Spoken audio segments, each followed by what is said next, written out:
some dinner. But I want to thank you all for attending the Economic Development Committee, and we have not met in a while, and I apologize for that. And it's when I thank Mickey Cleary for giving me a phone call and reminding me that we should probably get together and talk about things. And I explained to him that I'm on boards with Kevin O'Connor, and I hear him give his spiel, and Luke, and I get the spiel about 5 times a month.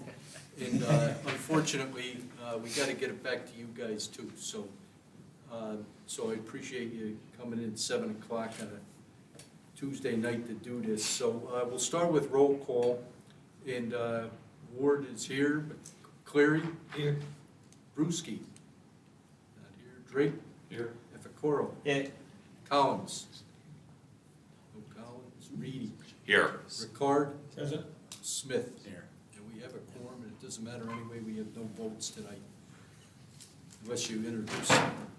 But we'll approve the previous meeting minutes. I know everyone has, we got, Mickey's gonna give that a motion. Second. Dustin, all those in favor? Aye. Opposed? Unanimous.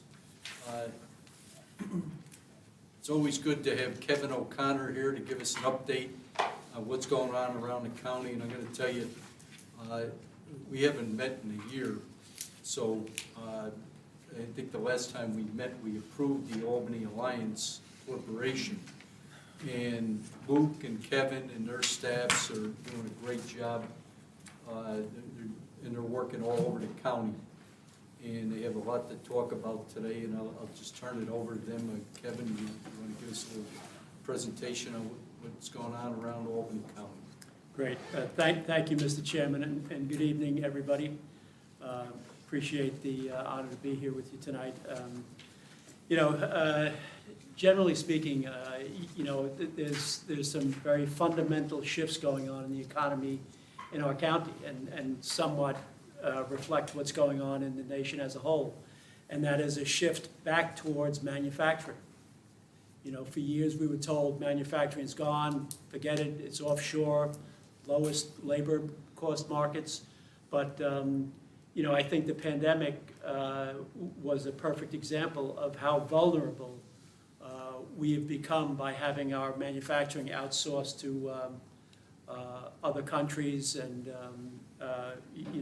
we've all seen the problems with the supply chain that were caused by the pandemic, and that's still some semblance of that happening still, but we're seeing an awful lot of activity on manufacturing.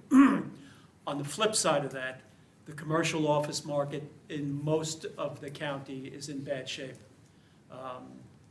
People are not coming back to work in the numbers that they once did.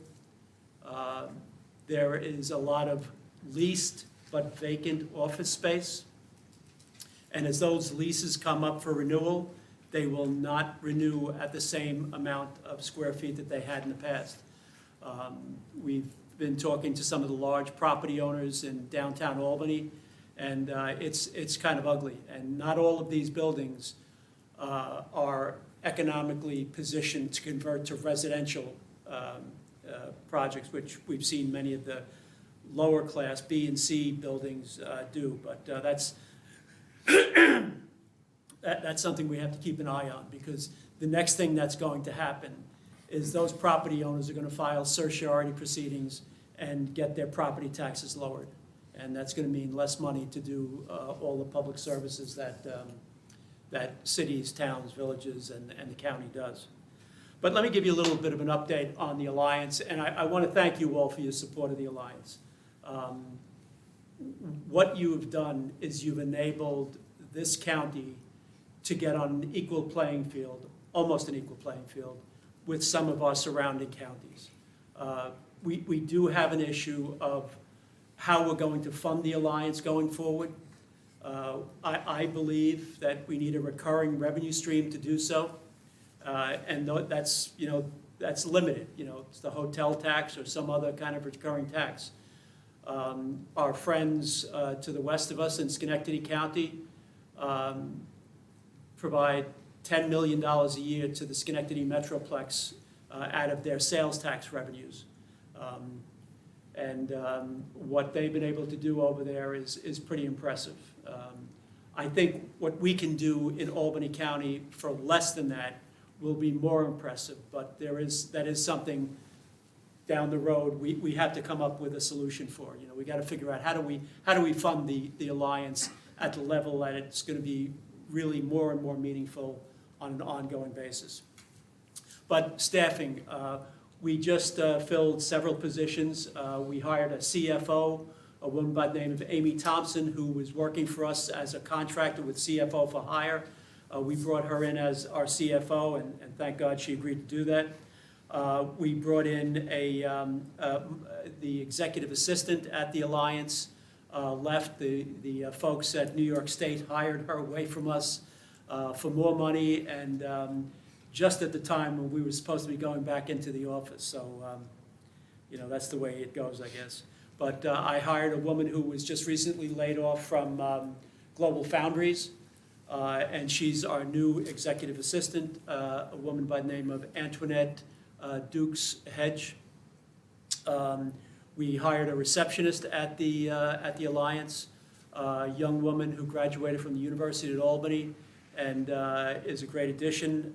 Naomi Lynch, no relation to our deputy county executive. I just want to get that out there. Right. And we just hired our first economic development coordinator, a woman by the name of Rosemary McHugh, who had worked for the Carver companies and had been working with a couple of local law firms most recently. So, as you know, I am the CEO of the Alliance. I am non-paid. I get paid by the county as the Director of Economic Development. But we're, you know, in contrast, Schenectady Metroplex has about 25 people that they employ. You know, so we'll get there, but we need to just figure out how we're going to finance the Alliance. One of the things that we are working on, I know I spoke to Chairman Joyce about this and several other legislators, is this concept of a one-stop shop so that we have all of our economic development agencies located in one place, and so that, you know, for our customers, they go to one place, they can access the services of our IDA, our Capital Resources Corporation, the Albany County Land Bank, the Albany County Business Development Corporation, as well as the Advanced Albany County Alliance. So that's something we're working on, and it was also something that was called for in the economic strategy that the county executive had commissioned in 2019 and released in 2020. We've got an awful lot of activity on the offshore wind. We've probably got about $2 billion, that's with a B, $2 billion of investment that we've been contacted about in Albany County, most of which is oriented to the southern part of our county around the Port of Queens. These are companies that are from South Korea, France, United Kingdom, some U.S. companies. You all saw the announcement about GE, about their plans. Now, we're not going to get all of those, but I think it stands very likely that we will probably get, you know, investments in offshore wind suppliers to the tune of $500 million to $1 billion invested in the county. And these are going to be, you know, again, these are solid, high-paying, long-standing manufacturing jobs that will be here. These are the folks that are going to manufacture the cables that connect our offshore wind platforms, the blades that go on them, the nacelles, which is the kind of the works of the wind turbine, and, you know, some of the other pieces. So all of this is dependent on the RFP that was released by NYSERDA, and which is soon to be, I don't know, we expect them to release that in... Yeah, spring, they say spring, so in the next 2 to 3 months, we'll know who's going where.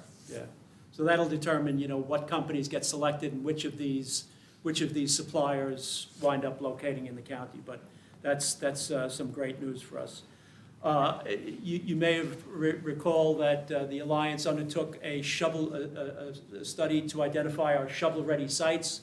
The best example of this that I tell everybody is what we've been able to see happen out at Vista with Plug Power, and we can talk a little bit about more about that later. But we've identified, 10 or so plus or minus sites that are pretty much shovel-ready. Not exactly. Sean and the folks in Green Island have done a great job out there. The folks in the town of Bethlehem did a great job with their master plan, and which ultimately resulted in Vista Technology Campus. We've got Northeast Industrial Park up in Guilderland, and a few others whose names I don't want to mention because they're private property owners who we haven't talked to about yet. But I think one of the most, the best site that we have is also probably one of the most difficult sites we have, and that is the former Altec steel plant in the town of Colony. As you may know, it is a Superfund site. Altec Steel Company, I think, stopped manufacturing there in, the 90s, Luke, we heard? Early 90s. Early 90s. So the plant's been vacant for, 30-something years, give or take. But it has all of the infrastructure that we want. It's one of the few sites in the county and in the whole region that has more power than we could ever hope to use on a company. It's got water, sewer, rail. Truck access could be somewhat difficult in that it's kind of surrounded by residential neighborhoods, but I think that could be mitigated. But again, it is a Superfund site. DEC has just undertaken a $15 million mitigation plan to get all the surface contamination out of there, which was basically the asbestos that was in the buildings. So all that's out, and that'll be done by, we hope, this summer. We've been talking to DEC about, mitigating the rest of that site, which is going to be difficult, and probably, in my estimation, I think would take 3 to 4 years to get it fully mitigated. But in the meantime, there are portions of that park that we could cap and try to get some activity going there. So that's a tremendous site, and I think one of our best potential shovel-ready sites. We've also submitted an application to the federal government for the Brownfield program, which we intend to use on sites like Altec. And you all are probably aware of the RFP that the county issued to do the engineering work on the old Anley home and the Heritage Park site. Those two properties, although not directly connected, we've got the Shaker Museum in the middle there, but those two properties, I think, are going to have a high degree of desirability because of the proximity to the airport for maybe, a low impact, maybe another sustainable energy company or a high-tech, green tech type company, maybe a headquarters if we're lucky. But, we'll know more once we have select the engineering firm and get that work done.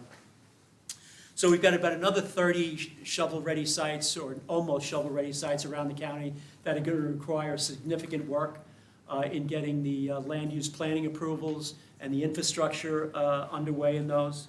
But that's something that we have to do because we need sites that are all outfitted and ready to go. And I think Nicole might have sent you the picture of the photograph that I sent to her of the final Plug Power plant. Oh, there it is. What you're looking at here is a 350,000 square foot building that from application to approval, the towns of New Scotland and Bethlehem approved that in less than 3 months, and BBL Construction built that building in less than 8 months against the backdrop of a pandemic, supply chain shortages, labor issues. It is really, an amazing accomplishment what Columbia Development, BBL, the towns of New Scotland and Bethlehem, and all of you have done in supporting this. We're going to be putting $2 million into this project from the Albany County IDA, and this has created a tremendous amount of buzz. The interest in Vista has grown exponentially after this, and if any of you would ever like to get out there and take a look in there, let me know. The Plug Power is very, very receptive to, and very thankful, appreciative of the work that the county has done to help them get there. So we can certainly make that happen. Just again, lastly, and I hope I don't sound like I'm overplaying my hand here, but on this recurring funding, the question would be, so what would you do with the money? And, there are so many different things that we could do with the money, but I think, out of the gate, I think, to promote entrepreneurship in our county, those businesses that start up here, Plug Power was a, tiny little startup that spun out of MTI, I don't know, probably 20, 30 years ago. And they are now, one of the preeminent hydrogen fuel cell companies in the world right now. So I think about, as far as money invested, now these are not going to be companies that, somebody told me, it took me 10 years to be an overnight success, so this isn't going to happen tomorrow. But we've got to start investing and creating the infrastructure for young entrepreneurs to start up businesses, because the ones that start up here are the ones that are going to wind up growing here and having the most, direct connection to the community. They're going to support our nonprofits and all of those causes that make our community what it is. But some of the other things we need to do is we need to get out of Albany County, and we need to start marketing to companies. Listen, this may be far-fetched, but I'd love to see an EV automobile manufacturing company locate in the capital region here. Altech site would be great for it. I was down in Savannah, Georgia, and I was talking to somebody at the port of Savannah, and the guy was telling me how they just attracted Hyundai's electronic vehicle manufacturing facility. It was a $9 billion investment. And 2 months before that, Rivian, the electronic vehicle truck manufacturer, just announced a $3 billion manufacturing plant down there. And there's no reason why we can't do that. We just have to get, the sites together, the infrastructure. I think Governor Hochul is right there. We saw what happened out in the town of Clay outside of Syracuse with Micron, which was, I think that was, what was that project? $100 billion project. Start talking about real money now. Yeah, we sure are, and we've got some friends, Senator Schumer, Governor Hochul, these people are right there with us, arm in arm. I know some of you were at the ribbon cutting for Plug Power, and you saw it yourselves. But this is not as far-fetched as some people may think it is. This is doable, but we have to get out there, and we've got to let people know what we're willing to do to get them here. And I think with some of the resources we have at the state and national level, this is not outside of the realm of possibility. We need to increase our collateral materials. We have to have a template for proposals that we give to companies. We've got to increase our staffing, and we've got to provide incentives to those things we want to see happen, like small businesses and startups. And one of the things that I think you're going to be asked about is, what are you willing to do to help the commercial office market? I don't have a good answer for you on that right now. I just don't know, because what I'm hearing from some of the experts in the industry, it may take as much as 10 years to absorb some of this commercial office space because of the shift in how people work and how people choose to work. I just heard recently that the state has once again delayed the return to work edict until July. And I'll tell you, that's killing our inner cities. That's not a good thing for us.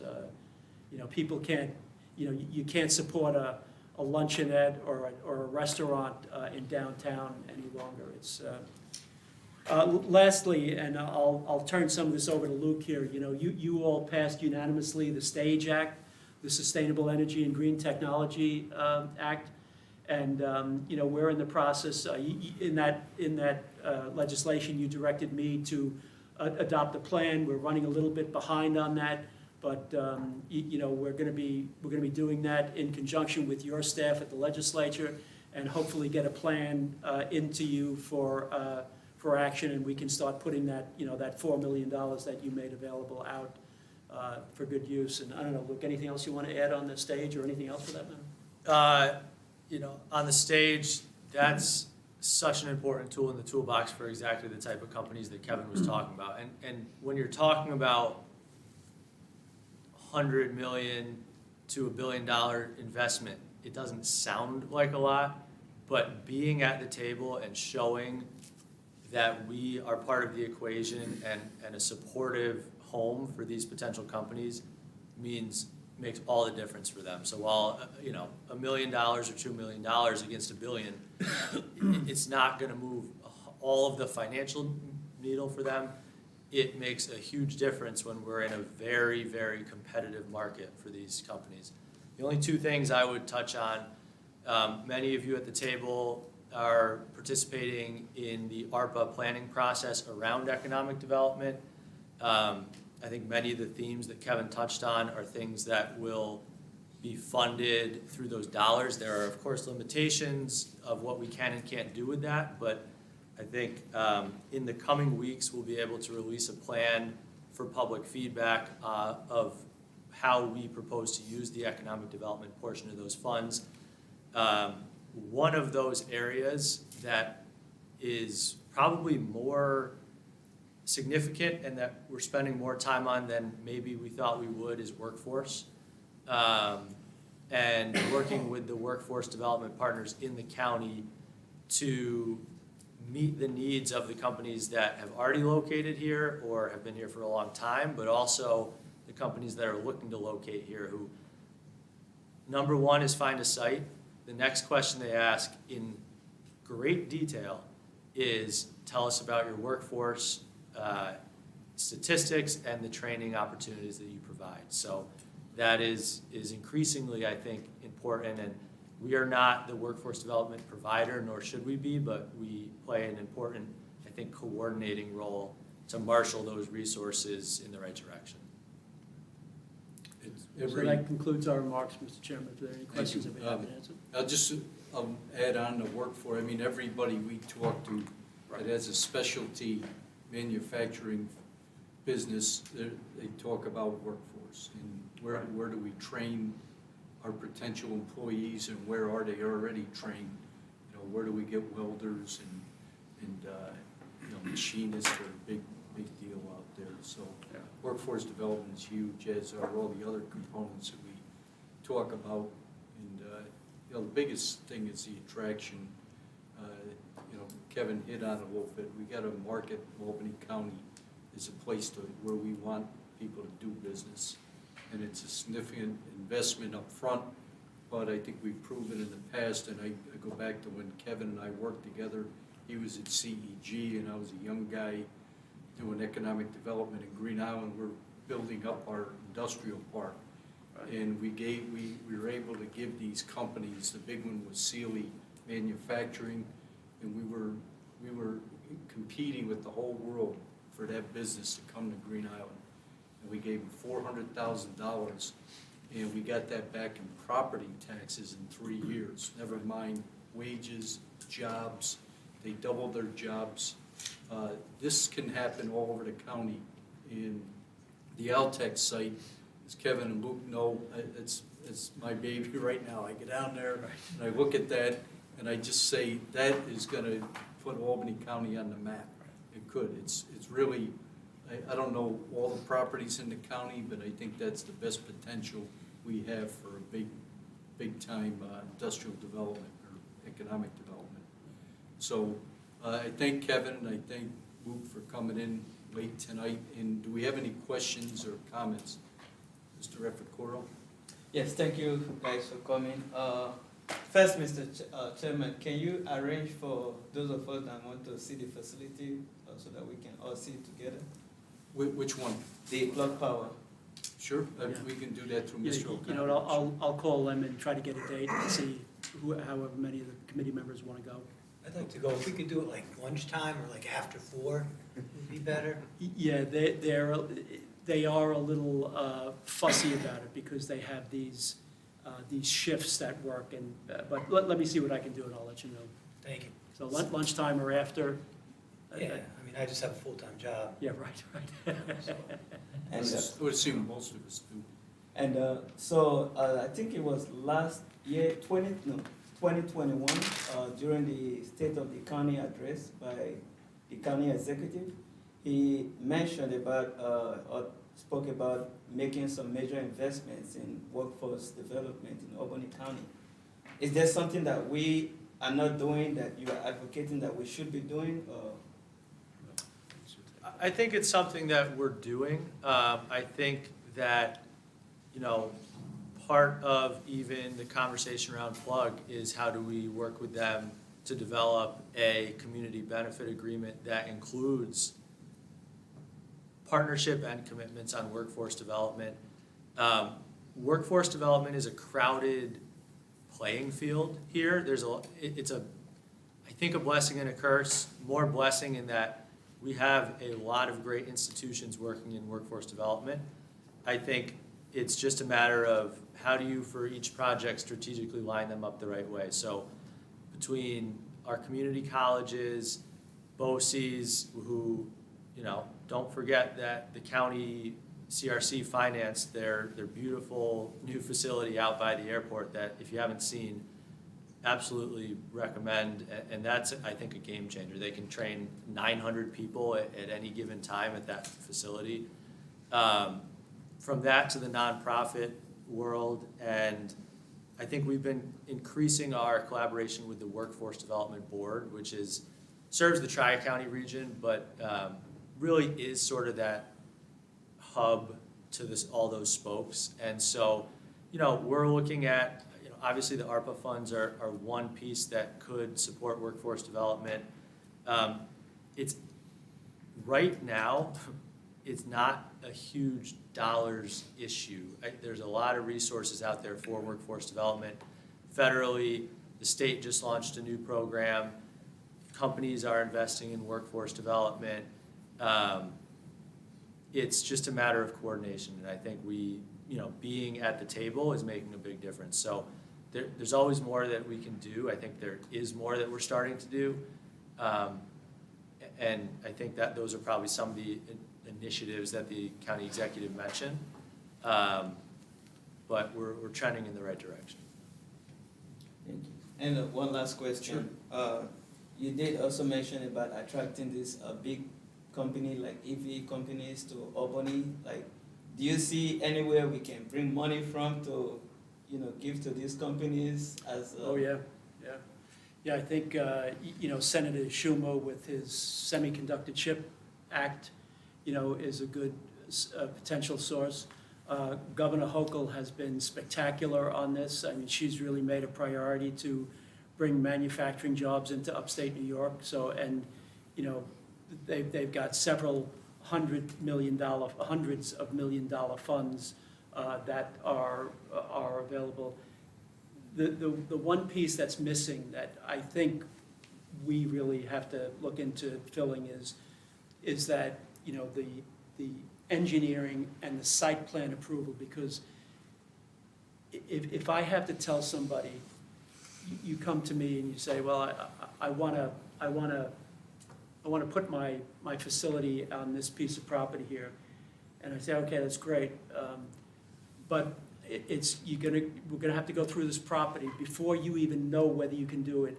It's gonna take 18 months to do that, and probably several $100,000s of dollars. That's a non-starter. They'll go someplace else because,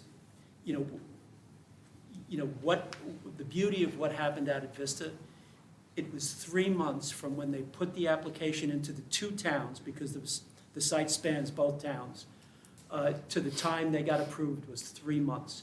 And that's what it has to be throughout our county. And if a town says, or a village or a city says, I don't want that kind of use, that's good. I'm not going to argue. That's within their right. They're serving their constituents. If they don't want it, there's no point in us trying to shoehorn it in. It's a lose-lose. But what our municipalities have to do is they've got to go through the process and think, what kind of uses do I want to see occur in my town, city, or village? You know, they've got to go through that gut-wrenching process of master planning and pre-approvals, which, you know, is, in the lingo, is called to do generic environmental impact statements. It's costly, it's time-consuming, but you have to do it. And we can do it. It's, you know, New Scotland and Bethlehem proved it. It can be done. And if it happens, it just increases our ability to win projects exponentially. You know, but if I go to somebody and say, it's gonna take you 12 to 18 months just to know whether you can go in there, then they gotta start building their facilities. They're gonna go someplace else. So is there something that we can do, or is it something that the county executive office? Well, yes, there is. There's both. You know, I think if we could go to our municipalities and say, listen, folks, you need to go through this process, and we'll help you do it. You know, we'll offset. We won't pay for it, all of it, but we'll help you do it. We'll share some of the costs, and if we could get a grouping of 20 or 30 sites throughout our county that are shovel-ready, that are really ready to go, that can get somebody in the ground within a couple of months' time, we will transform this county's economy to the likes of which I don't think any of us have ever seen. You know, to the days back when Altec Steel employed, probably 10 or 15,000 people, and, GE employed, probably 50,000. I don't even know what it was. You know, those days can happen again, because I think this resurgence in manufacturing is real. Thank you. You're welcome. Anybody else in the committee? I was just wondering if any thought's been given to where the children of all these workers are going to be hanging out during the day. Because I know many people have means right in our county or been on waiting lists for childcare for 18 and 20 months. And I just wondered if that ever comes up in the conversation, if they're going to be providing any of that, or if we might be expected to provide any of that, or identify nonprofits that could be providing it, because it seems like it's a huge barrier to. Yeah, quite honestly, I haven't heard about that, although, instinctively that makes sense, right? I mean, you get all these people,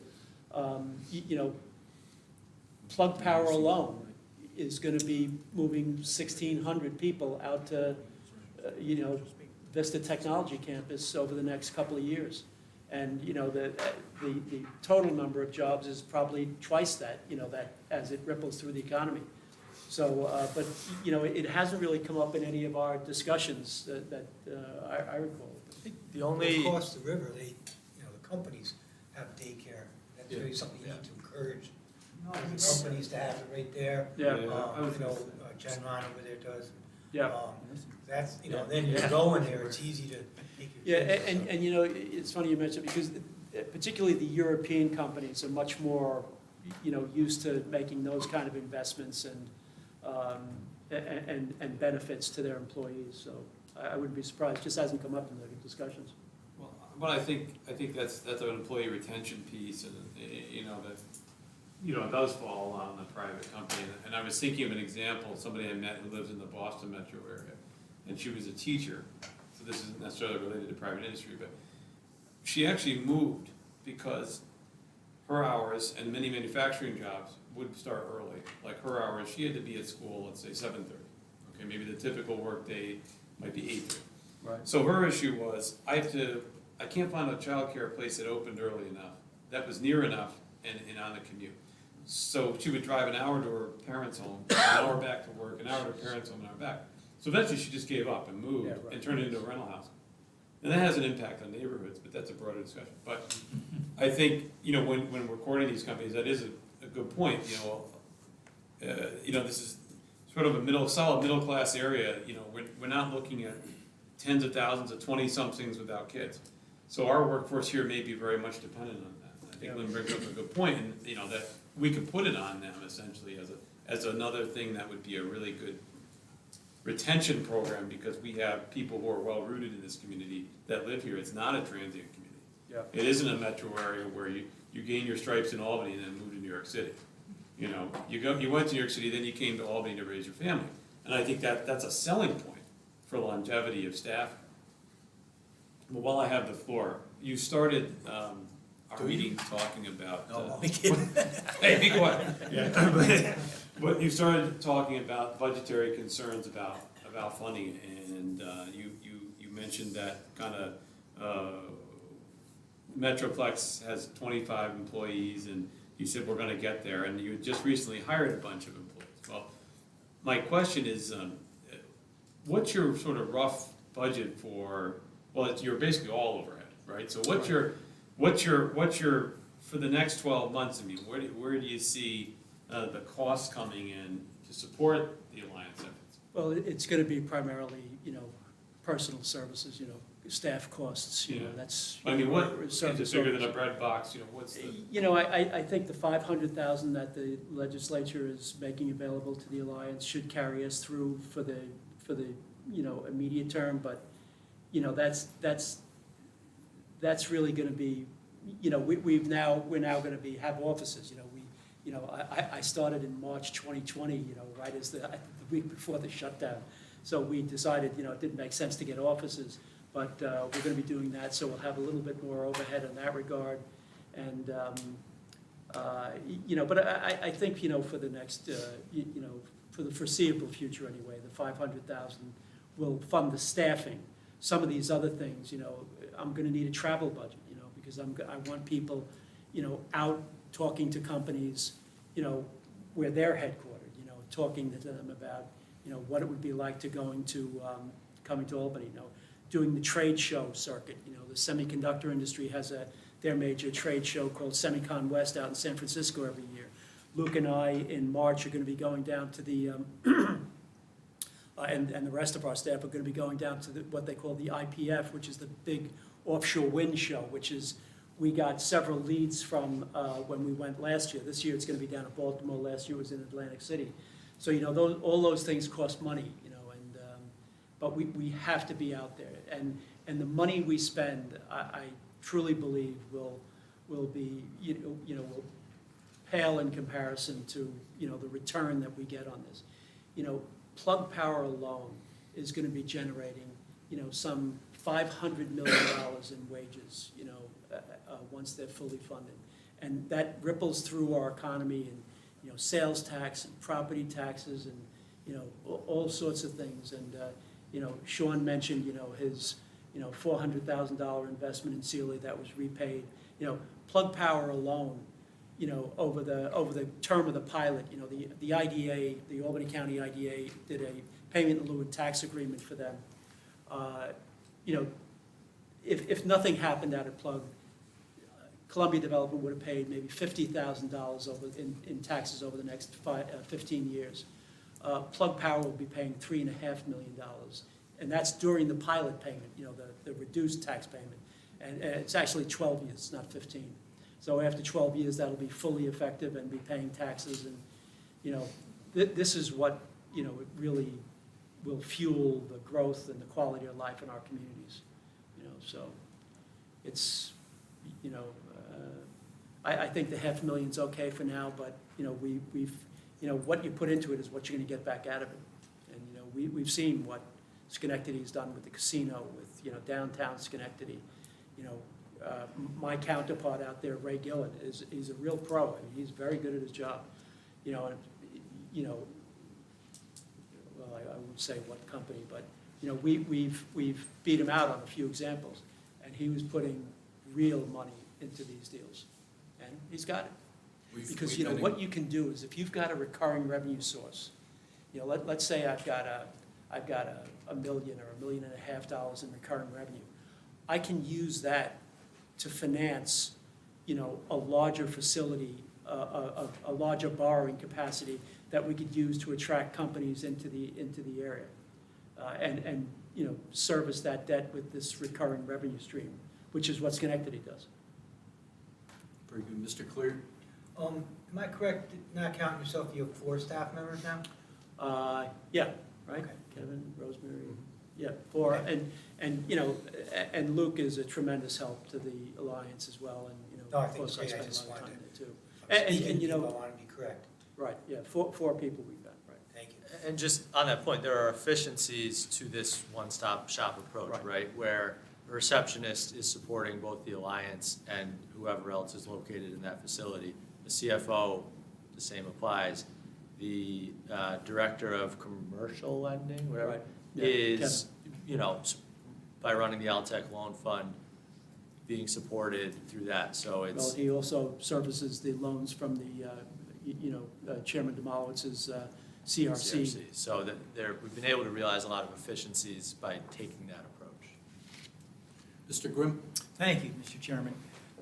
When I was in TV news, I moved around a lot of different markets, and one of the striking things I noticed, different than my own upbringing here in the capital region, was there's usually one large county that makes all the policy decisions that affects the region.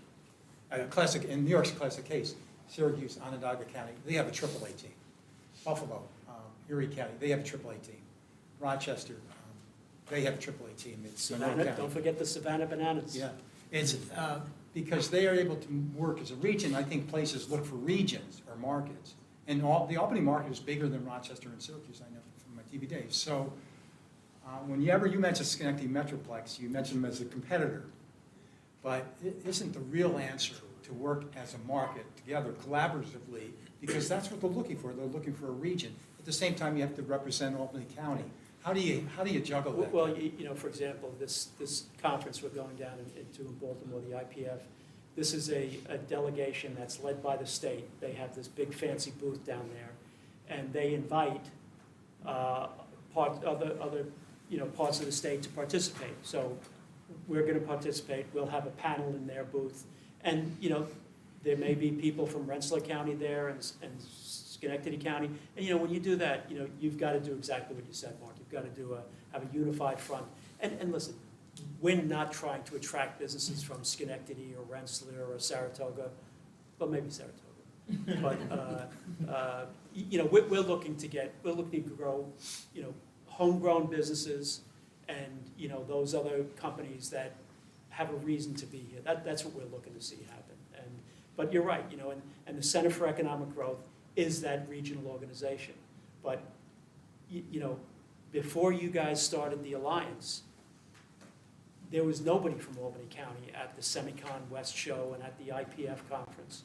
You know, now there is, and you know, and we don't just go to these conferences. I mean, our goal when we go to this is make something happen. Come back with some actionable item, whether it's a contact with a company. Luke and I, who was the Forge company? Was that an Italian group?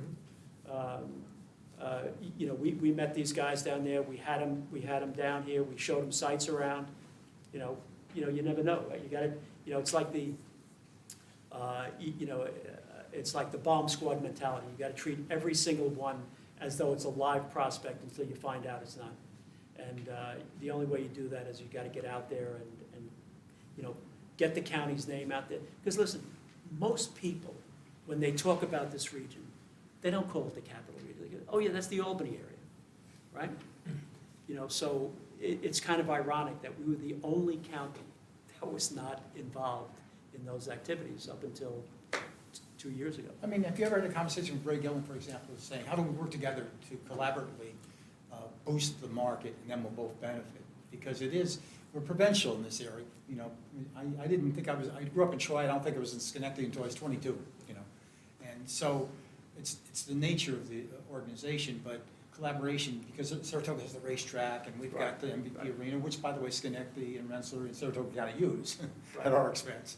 You know, but is there any kind of, because you're competitors too, which has got to be difficult. Yeah, you know, there is. And, you know, I just met with, you know, there's this term, frenemies. You know, you're friendly on certain things and you're competitors on certain other things. Luke and I think even Chairman Joyce met with a local hotel owner whose name I won't mention, but who was expressing some concern over the Union College athletic facility that's being built down near the new casino. That's going to have, you know, a performing arts theater in it. There'll be, you know, competition to the Palace and to the Capitol Center, not necessarily to the MVP Arena. But it's also gonna have, you know, a competition pool there. And this hotel owner was saying that that's gonna attract, you know, thousands and thousands of families who have their kids compete in competitive swim meets, that come to an area, stay a night or two at the hotel, you know, and, you know, but those things are gonna happen. I don't know what you can do about it. I think the other thing you gotta look at in the big picture is, and I'll go back to Global Foundries, when they were looking, we didn't have a site in Albany County that was big enough for Global Foundries, but our strategy in Albany County and in Green Island was, let's get some businesses that will do business with them. And so we found, we have a couple businesses in Green Island that are contractors that do very well from Global. When the site in Rensselaer County went up, we knew we didn't have a site in Albany County to compete with Regeneron and was the other BASF site.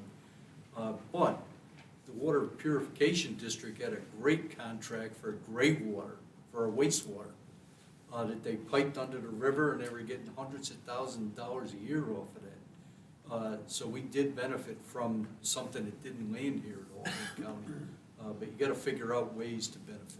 You gotta get, you know, maybe they employ some of our people.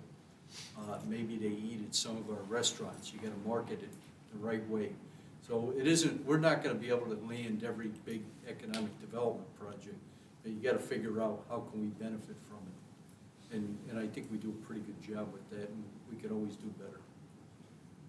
Yes, Mr. As a follow-up to Mark Grimm's comment about aggregating the area, I remember when we had the initial exploratory meetings that we set up as an economic development committee, and we invited all the towns, and many came, some didn't. Yep. But one of the things they said was, we would love for you to have Kevin, or someone like Kevin, here in a group where we could take this off our desk, they can bring in the leads and then call us and say, we got a hot one for you.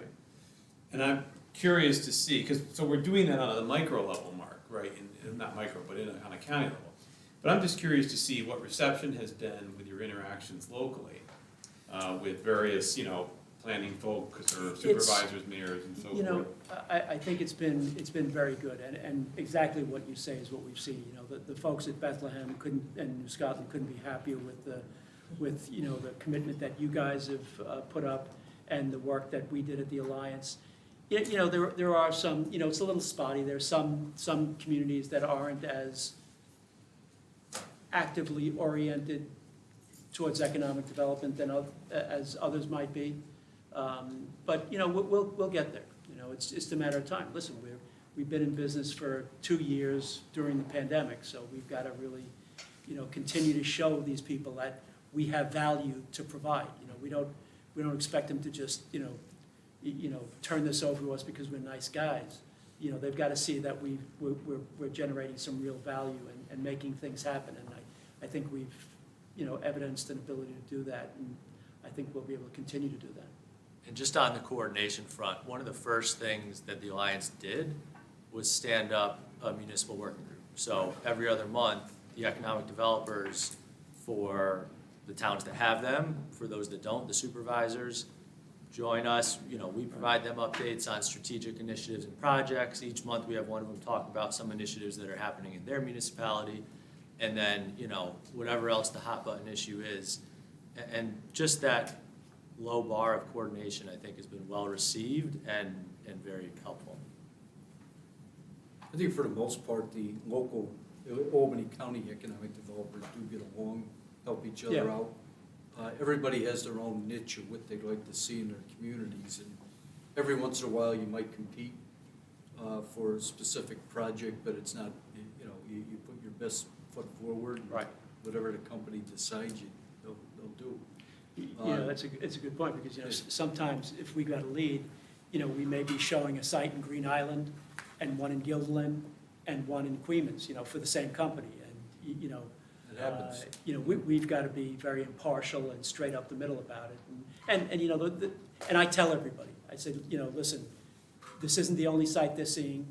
You know, they're looking at sites elsewhere in the county, and, you know, because I think, you know, to be totally transparent about this is the best way to be. I don't want anybody to think we're playing any games or, you know, counting favorites or anything like that, so. As long as they come to Green Island, I'm okay with it. No, I said a long time ago, when the county executive was starting up, talking about doing economic development together, I said, listen, if a company doesn't come to Green Island, Watervliet, or Cohoes, as long as they come to Albany County, I'm happy, because they're helping the county, they're helping the people of the county, they're helping the people we represent. So it's all good. You know, even if they come to Saratoga County, a big one, it could help us. And, you know, it helps all our small businesses, which we haven't talked about today, but, you know, small business is what makes it a community. And it's a huge focus. I know Kevin and Luke spending a lot of time, and it's always something that we're thinking of. You know, I represent a district where Green Island has a lot of industrial properties, and they have a couple small businesses, but Watervliet and Cohoes rely on main streets. And, you know, Cohoes has been up and down with, both of them have been up and down with COVID. Really hurt them badly. And, you know, we got to make sure all of them work together, because, you know, the people that work in our industrial area, they eat in Cohoes, they eat in Watervliet. We don't have a lot of restaurants in Green Island. Sea Smoke's a little pricey for lunch, but, you know, it's something where we all work together, so it's a big picture, like Mark says, in the big picture. Yeah, can I just, because Kevin talks so much about recurring revenue, I know it's his biggest dream.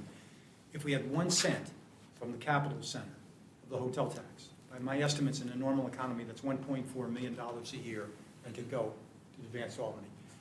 We are one piece of state legislation away from making that happen, our state lawmakers. And all the legislators in this room, you've got influence with your state lawmakers, and they see me coming now. They know what I'm going to talk about. They've heard it. We need to keep the pressure up. I think that's the answer, is getting 1 cent of the hotel tax, which is what it was originally. Yes. And that would be $1.4 million, which Kevin O'Connor would make very good use of. And, you know, But all us legislators, we have the ability, we're influential, we're legislators. We have the ability to influence our state lawmakers. He's heard from us. Good for you, Or man. both of them. Yeah, I know. Yes, sir. Well, that's a great moniker, though. The Main Street Initiative.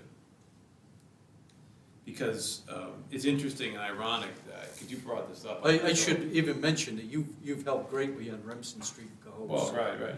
But, you know, when you think about who are we helping who are our clients? The Plug Powers of the world, the Amazons of the world. But during the pandemic, who were the beneficiaries and who were the losers?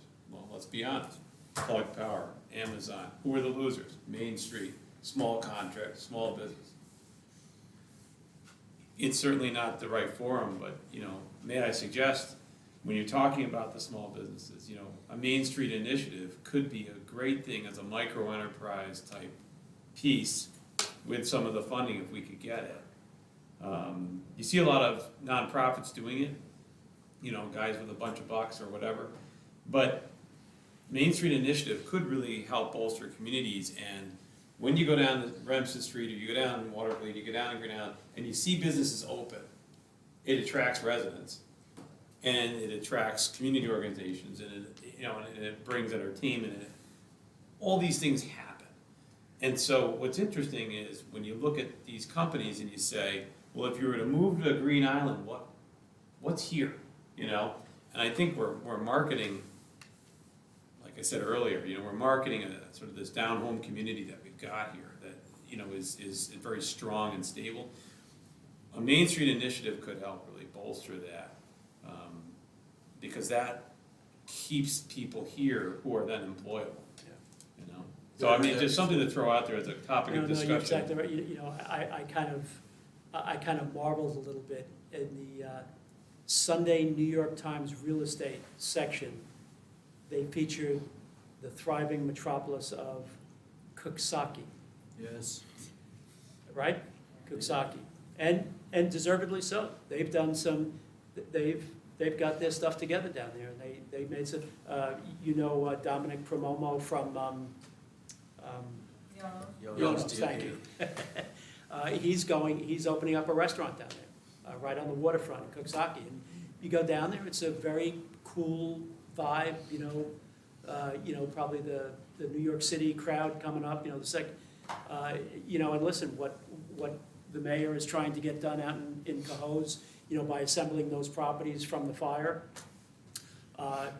you're gonna see some real developer interest in that, and I know the county, Luke has been spending some time on this, and the county will kind of help get those properties back in use, but yeah, that's gotta happen. I was disappointed that Cohoes didn't get that DRI, that state, what a downtown revitalization initiative, because that would have been, significant. I think if they if they're able to get control of those properties, they'll be in a better position for that. Yeah, No right. question Yeah. about it. So, because they have, the Main Street was very good. Yeah, Was going very good before COVID, and they took a big hit. A lot of them are recovering, but it's been a struggle down there. But if you want good bubble tea, corner of Remsen and White, White, yeah. yeah, bubble tea capital world right there. Good place. yeah. Is that yours, Todd? No, that's a tenant, Last question. Where are, yes, I'm sorry. With regards to small businesses, I did actually send Luke some ideas that I think I should touch base with you on tomorrow. But going back to what we were talking about earlier, if we were to find a company, because you're going to these shows and stuff like that, if we were to find a company like Regeneron to come to Albany now, because you said earlier that we did not have a site. Do we have a site presently in Albany? If you, yes, okay, yes, we do. awesome. Thank you. Yes, we do. Any other questions? It's getting late. We appreciate Thank you. all your time Thank you. and effort. Thank you for coming. I'll in. get that, Thank you all. I'll get that tour scheduled and let you know. Great. Can I get a motion to adjourn? Joe, second. Vic? Aye. Aye. It's great to see you all.